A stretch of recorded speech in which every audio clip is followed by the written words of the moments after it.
Welcome to Hard Talk. I'm Stephen Sackur. Anger is a powerful force in politics, and there is a lot of it about. Donald Trump, Brexit, and a host of populist movements have been fueled by anger with the way things are. Where does it come from? How best to respond? Well, one much discussed, provocative perspective comes not from a politician, but the Canadian clinical psychologist Jordan Peterson, whose defense of traditional values has won him a worldwide following. Is his diagnosis liberating or dangerous?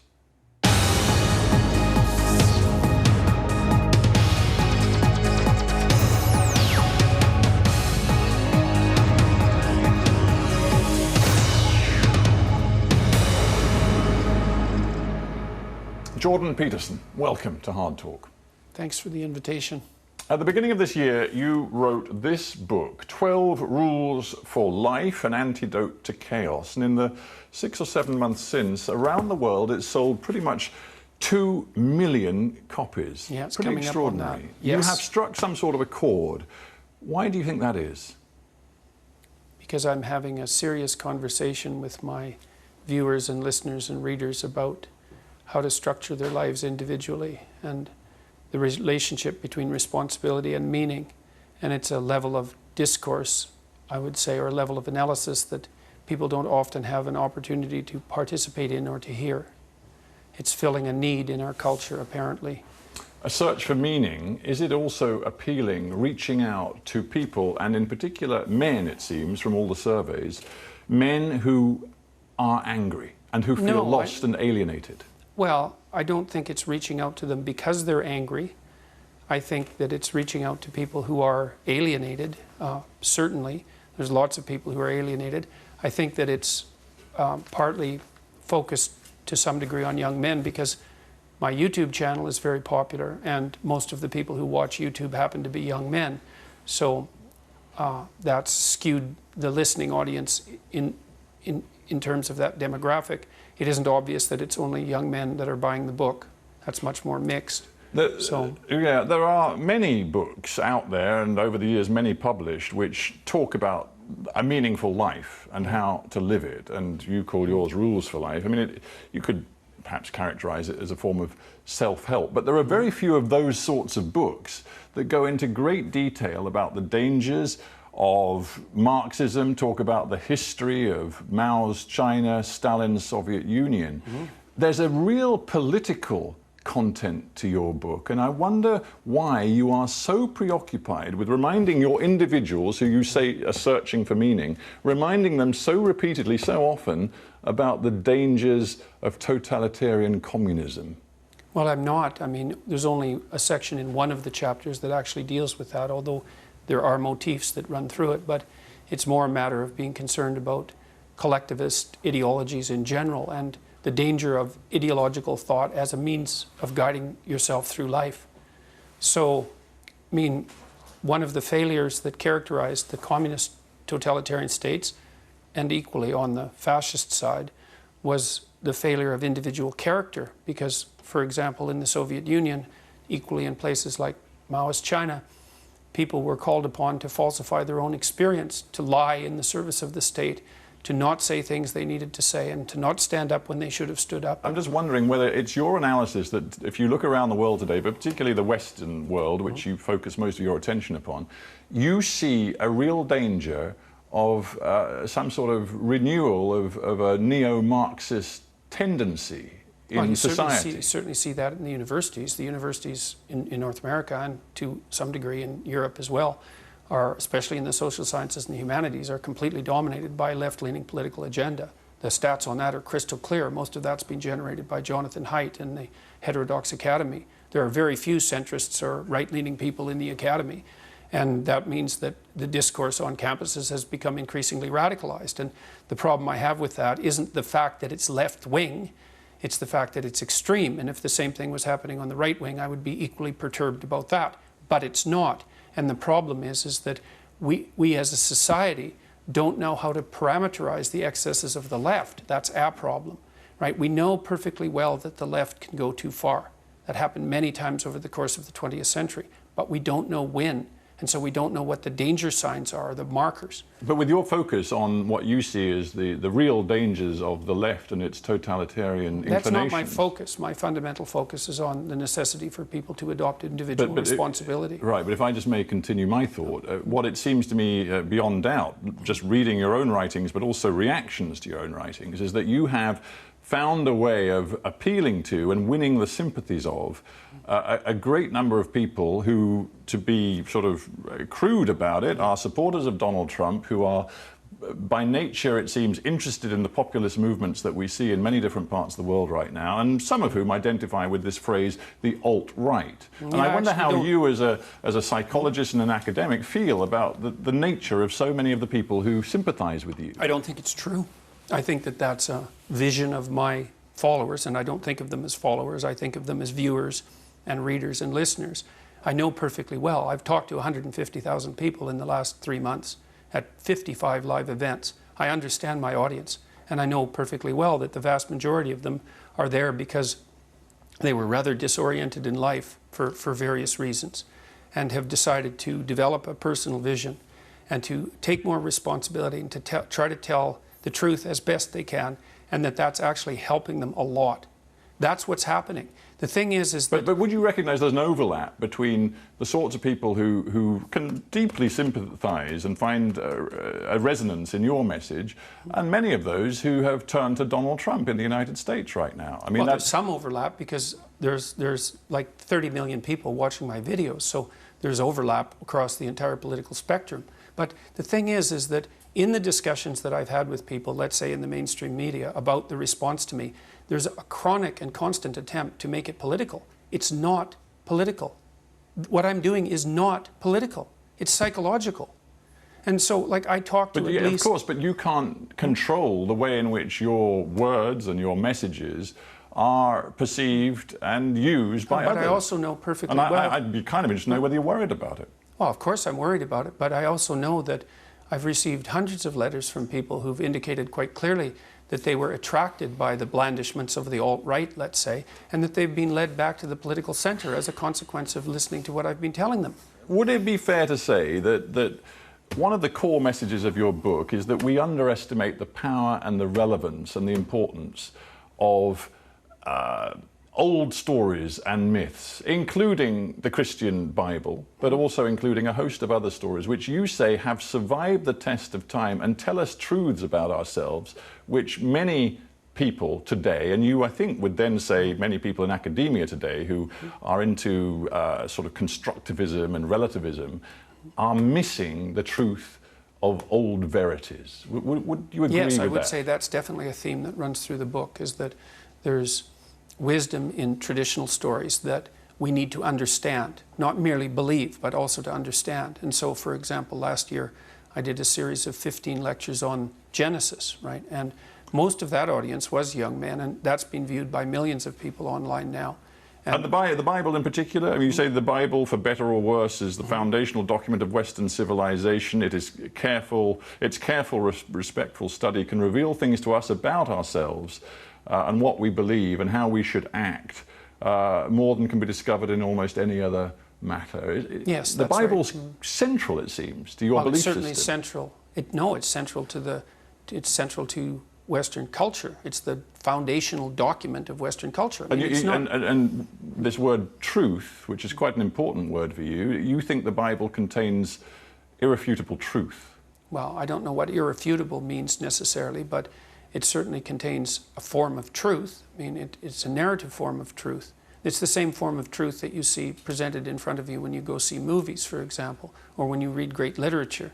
Well, movies are fiction. I mean, yeah, but look, we wouldn't be able to rank order fiction in terms of its quality if it didn't bear some relationship to truth. But I suppose, as you know, this show is aired right around the world, has millions of viewers who, of course, are not from a Christian tradition at all, not from any Western tradition. They may be Hindus, they may be Muslims, they may be animists. But how can they, therefore, relate to your 12 rules for life when they are so wedded to the culture and the traditions and the truths, as you would put it, of the Bible? Well, I also draw on other traditions and extensively throughout the book and also in my first book, but the attitude that I'm taking towards the stories that our culture is predicated on is one that people from all over the world find engaging. So it's because these stories are deep enough and significant enough so that there's plenty of room at the table for everyone to have an intelligent discussion about them. And I'm not necessarily saying that, I'm not saying at all that there isn't wisdom to be derived from other traditions, but I do see destabilization in our own culture about our fundamental values, and because our values, at least in part, were derived from Judeo-Christian writings, then it's useful, as far as I'm concerned, to return to them to discover what they mean. All right, so we've heard from you your fear of totalitarianism as you see it evidenced in the 20th century. We also know that you regard the Bible as a foundation stone of your thinking. Here's what a fellow Canadian philosopher, Paul Thagard, has said about what he sees as the weakness in your argument. He says, Peterson assumes that the only alternative to religious morality is some form of totalitarianism or despondent nihilism. But secular ethics have flourished since the 18th century and even before. He talks about David Hume, Immanuel Kant, Jeremy Bentham. You don't seem to give any real importance to these sorts of secular ethicists. I don't think that's true at all. I think that I have great respect for Enlightenment doctrines, and it's clearly the case that our current rather fortunate situation economically and politically is the consequence of something like a marriage between these old stories and the fundamental traditions that are in them and the Enlightenment doctrines upon which countries like England, for example, are founded. So, and I'm a scientist with many published works, and so I'm perfectly aware of, despite the criticisms of that particular philosopher, perfectly aware of the utility of a scientific and enlightened approach. But to think that humanistic values, let's say secular values, have flourished for a long time, and then to call that 200 years only means that that philosopher and I have very different ideas about what a long time is. Well, yeah, I'm an evolutionary biologist, by the way, not a political philosopher, and so my time scale is thousands of years, not hundreds of years. Yeah, your time scale is thousands of years, but I wonder how you then conceptualize the importance of change. You know, a lot of your work is about constancy and finding truths in the very deep past. But what about the importance of change? I mean, if one thinks about everything from the emancipation of women, equality for women, think about gay rights, think about civil rights. These are changes that we've seen in our societies in the last 50 years, and many people think that your philosophy actually has no real place for change at all. Well, it runs counter to change. All that means is that they actually haven't read it, because one of the things that I point out very clearly in the book is that you have an internal guide to meaning. It's an instinct. It's a manifestation of something called the orienting reflex, which is a very deep instinct. And what it does is try to place you on the border between stasis and transformation, which is where you need to be, because in order to survive properly, you have to maintain your structure, but you have to update it in the face of constant challenge. For people watching this, let's ask a basic question. If I were living in the late 19th century in the UK as a man, I may well have persuaded myself that the natural order of things is for men to have the vote and women not to. If you were living at that time with your regard for tradition and long-term eternal truths, you might well side with those who oppose the emancipation of women. Well, assuming that my primary emphasis is on the maintenance of tradition, but like I said, it's not. My primary emphasis is on the ability for people to live in a context that's defined by active meaning. And so, for example, to the degree that we're engaging in a discussion here that is actually going to be meaningful to both of us and to the people who are watching it, what that will actually signify is that we've done a proper job of staying within a tradition that's sufficiently general so that we can all understand it, and sufficiently updating it at the same time. But to stick with the equality for women then, and to stick with specifics, why do you argue that society today has been overly and dangerously feminized? Well, because I see a backlash against masculinity, and a sense that there's something toxic about masculinity. But what is this idea of being over? Why is society overly feminized? Well, I didn't ever say that society was overly feminized. So if we're going to discuss my views, we should use my actual words. I believe that there's a danger in our society at the moment of making the assumption that our culture, for example, is a tyrannical patriarchy, which it is in some small part, and that any active engagement on the part of young men in particular is indistinguishable from an unacceptable power and dominance drive, which I don't believe. But surely I think all if- of that if- is if- inappropriate and incorrect. If much of the power and authority over a very long historical period has lain with men, isn't it only inevitable that some men will get a little hacked off when women are given a stab at something approaching equality? Well, that could be inevitable, but that doesn't make it right, and it's certainly not something that I support. So So you think men's resentment is more I'm not in important than favor of women's resentment. effort to attain equality? I'm not in favor of resentment at all. I think that if you're resentful, something's definitely wrong. Either you need to grow the hell up and take stock of your life, or you have some things to say to people that you haven't been saying. You say science undoubtedly shows us that men and women have different traits, and there's a lot of science to back you up on that. But you say that because of that, men are hardwired to achieve success and to be successful in a way that women are not. No, not at all. I've never said anything like that. I've said that there are biological differences between men and women that express themselves in temperament and in occupational choice, and that any attempt to enforce equality of outcome is unwarranted and ill-advised as a consequence. And yet some of the most successful societies, judged on contentment indices or indeed material success, are those, for example, in Scandinavia. Where the temperamental differences between men and women are larger than they are in any other society. Well, so you point out that in Scandinavia many more women choose to be health workers than engineers, for example. It's not what I say, it's what the large-scale scientific investigation has revealed. Fair enough. But equally, Scandinavia is full of societies, one could point to Norway, where they've made a specific legislative effort, for example, with a quota of 40% of women on corporate boards or a quota for women to be in parliament. Right. They've specifically engaged in social engineering, and it seems to be working, and it seems to Doesn't seem to be working well, particularly. forgive me, but Norway is top of every contentment index that we see across the world. Well, okay, so first of all, Norway has plenty of oil money, which is definitely contributing to that. And second, it depends on what you mean by working. There's no evidence, for example, that the legislation that was designed to increase the number of women on boards has produced any movement whatsoever in the number of women who hold managerial and administrative positions in Norway. The theory was that as societies became more egalitarian, that men and women would become more the same. But that isn't what's happened. What's happened is the biggest differences between men and women now, temperamentally and in terms of their own interest, have manifested themselves in the Scandinavian countries.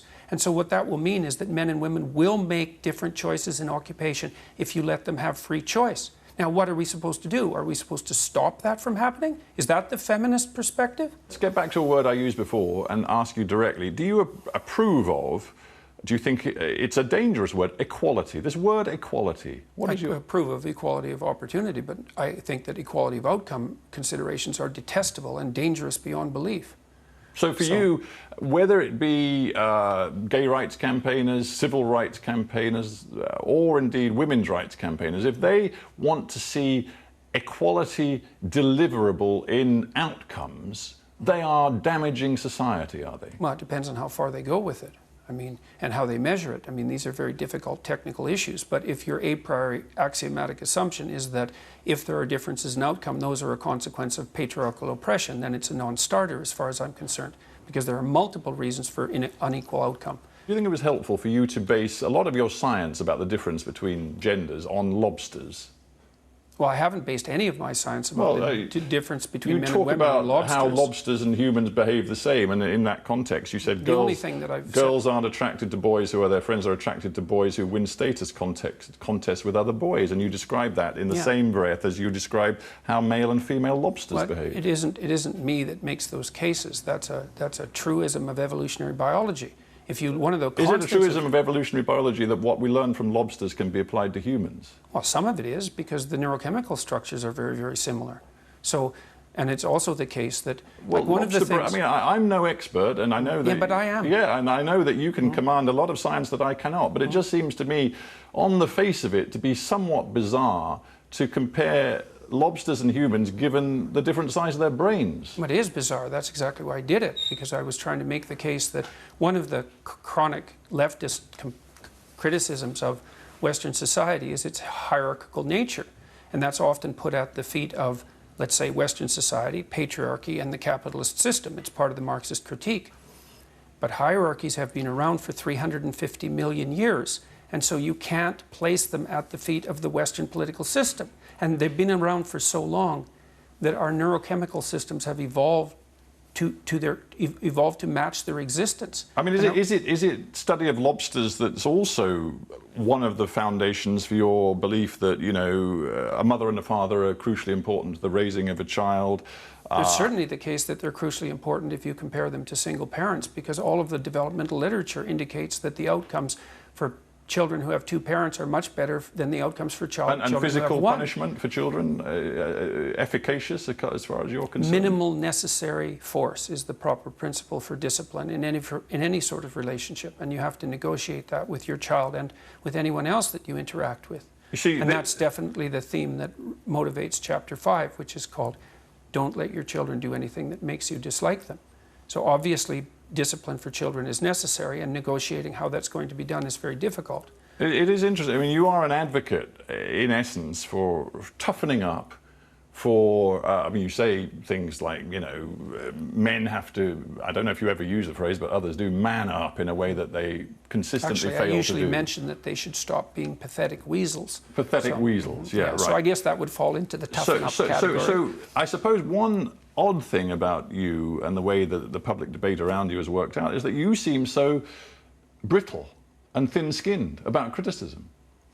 Well, I suppose you might make that case, but I don't think that my media experiences have demonstrated that. I would say quite the contrary. Well, your media experiences, your social media experiences do suggest that. One of the best-known critiques of your work from Pankaj Mishra in the New York Review of Books had you so angry. I mean, half the language that you used, I can't repeat, but you called him an arrogant, racist son of a you-know-what. Mm-hmm. You said that you would happily slap him if he was in the same room as you. That's because he referred to a friendship I had with a native Canadian guy of several decades and said that I was romancing the noble savage, which I regarded as an indefensible statement.